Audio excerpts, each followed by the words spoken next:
डोळ्याने न पाहता आपण आपल्या देवीच्या देवळाचे स्तुती स्तोत्र गाता. हा तुमचा भ्रम आहे महाराज. तो भ्रम तुम्ही मनातून काढून टाका.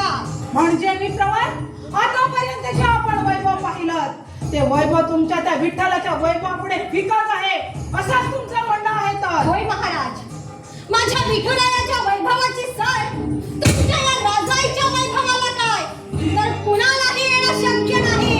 बस करा तुमचा हे विठ्ठल पुराण. असं काय सोनं लागून राहिलं तुमच्या त्या विठ्ठलाच्या देवळात की ज्याच्यामुळे माझ्या राजाईचं रत्नकाची देव तुम्हाला तुच्छ वाटावं. महाराज, तुमच्या या देवीच्या देवळाला फक्त रुपयाचं पाणी दिलं आहे. काय?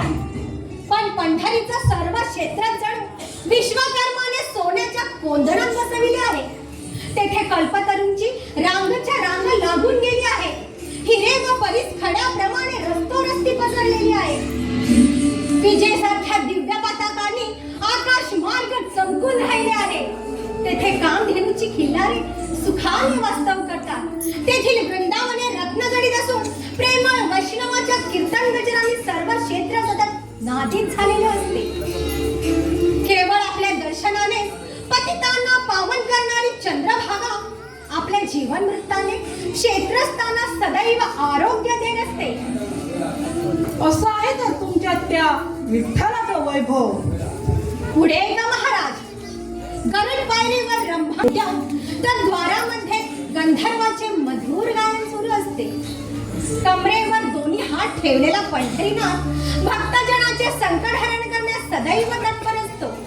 त्याच्या सौंदर्यात प्रत्यक्ष लक्ष्मीलाही मान खाली घालवण्यास लावणारे. त्याच्या मुकुटावरून कोटी सूर्य ओवाळून टाकावी अशी त्याची प्रभा.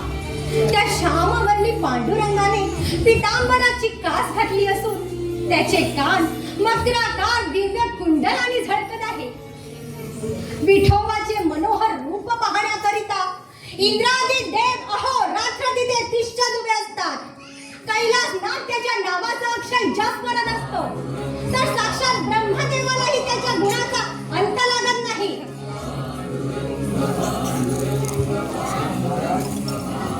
महाराज, पंढरी सारखे क्षेत्र चंद्रभागेप्रमाणे तीर्थ व पांडुरंगाच्या तोडीचे दैवत अनंत कोटी ब्रह्मांडातही सापडायचे नाही.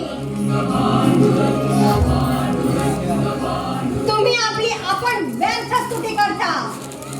एवढंच नव्हे तर महाराज, ज्या तुमच्या या राजाईचा महिमा तुम्ही वर्णन करतात ती राजाई नित्य पंढरीत येऊन सणा समार्पण करीत असते. आता आणखी ऐकू नका. तुमच्या त्या विठ्ठलाची स्तुती मी सहन करू शकतो पण माझ्या राजाईची निंदा नाही. आणि मी तरी तुमच्या शब्दावर कसा विश्वास ठेवू? तुम्ही जे तुमच्या विठ्ठलाचे गुणगान गायले आहे ते तुम्ही सिद्ध करून दाखवू शकाल? अवश्य महाराज, मी सिद्ध करून दाखवायला तयार आहे. पण त्यासाठी तुम्हाला पंढरीस यावे लागेल. मी वर्णन केल्याप्रमाणे जर पंढरीचे स्वरूप नसेल, तुमची राजाई जर तिथे दासीचे काम करताना न दिसेल तर आपण मला हवी ती शिक्षा करा.